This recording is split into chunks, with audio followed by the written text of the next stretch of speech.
ele mantiver o mesmo ritmo dos últimos 300 anos, é claro que ele pode estar cheio já, 300 anos eu estou fazendo a mesma coisa, vamos lá. Mas, se ele mantiver o mesmo ritmo, nós vamos ter um outro mínimo semelhante ao início do século XIX, início do século XX. Guardem isso. Outra coisa que controla o clima da Terra. Todo mundo fala assim, bom, o Sol controla o clima da Terra. Não, não é o Sol que controla o clima da Terra. É a radiação solar absorvida no planeta. Por favor, lembre-se disso. A radiação solar absorvida no planeta é que controla o clima da Terra. Então existem alguns elementos externos, controladores externos ao clima, como por exemplo, vulcões. A menos que o homem possa controlar também as erupções vulcânicas, né? Vocês veem então que o Monte Pinatubo, por exemplo, em 3 semanas após a sua erupção, lançou um véu que cobriu praticamente toda a região equatorial, exatamente a mesma região que recebe mais radiação do Sol. Aumenta o albedo planetário, reflete mais radiação de volta para o espaço exterior e o planeta esfria. Porém, em períodos em que a atividade vulcânica é baixa, como está aqui, entre 1916 e 1962, os dados estão no CEDIAC. Pode baixar, opinem e vejam por vocês mesmos que esse período foi o mais transparente. Na realidade, o CEDIAC vai desde 1500 até o presente. Nos últimos 500 anos, este período foi o mais que a atmosfera esteve mais limpa, o albedo planetário esteve mais baixo.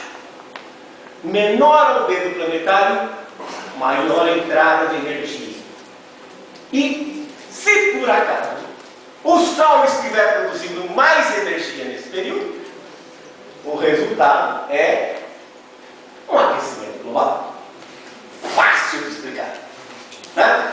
Não precisa nem de um modelo, nem de um supercomputador, para que vocês entendessem que o aquecimento entre 1925 e 1946 nada mais foi do que um albedo planetário baixo, maior transmissividade atmosférica e um aumento da atividade solar. 2 ingredientes que, na sua maior parte dessa energia, foi para aquecer os oceanos, com a sua grande capacidade calorífica, regulando o clima. E agora, esse aquecimento de 77 e 98? Bom, já começa, e na Península Antártica está aquecendo, no resto da Antártica, como o Jefferson mostrou, a temperatura vem caindo nos últimos 50 anos. Então o problema é que esse aquecimento não é verificado em todas as partes do globo. Por exemplo, os Estados Unidos continental, 120 anos de idade. Você nota 98 e veja os outros anos na década de 30, principalmente, onde as temperaturas estiveram mais elevadas do que agora. Portanto, nos Estados Unidos, por exemplo, já foi mais quente, e Porto Alegre também já foi mais quente, no final da década de 30 e início da década de 40, do que é hoje. Apesar de alguns cientistas, e a gente sempre tem a ideia de cientista, aquele cara sério, que vem, fala a verdade, né? Como Jim Hansen, Dr. James Hansen, da NASA, que tentou colocar 98 em primeiro lugar. Felizmente, o comitê científico pegou 98 por doping e restituiu a medalha de prata a 1934, o grande campeão, maior, medalha de ouro, desculpe, o grande campeão de 1934. E quando vocês olham essa lista, com toda a culpa, né? Aí o Jim Hansen foi para uma imprensa e disse, desculpe, foi um erro no nosso algoritmo, etc. e tal.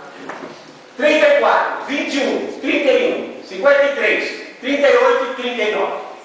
6 daqueles 10 anos foram antes de o homem lançar as quantidades presentes de carbono que lança hoje.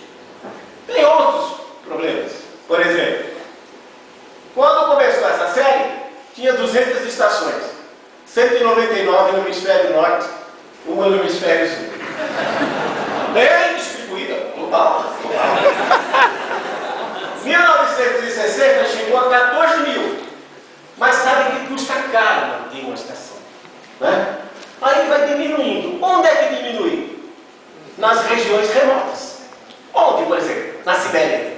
Mas a Sibéria é fria. Então, se eu tiver temperaturas baixas da série, a série tem que aumentar. Não tem jeito. Atualmente são cerca de 2.000. Mudança de localidade e, mais importante, o efeito de ilha de calor. Isso aí não dá para tirar da série.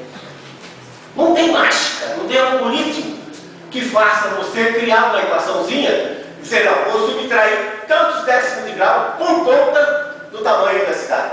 Não tem como fazer isso. Tem algoritmo, você aceita ou não. Né? É subjetivo. O efeito de ilha de calor, que nos trópicos se resume à chamada razão de Bowen. É a partição do calor sensível que aquece a temperatura do ar pelo calor latente que refrigera a superfície.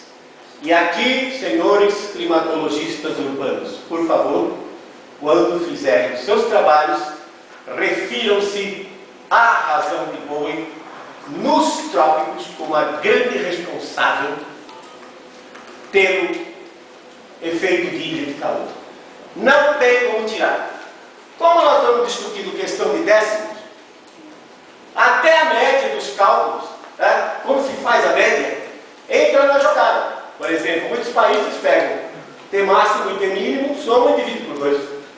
O Brasil tem essa fórmula complicada. T das 12 mais 2 vezes T0, divide por 5 e pronto.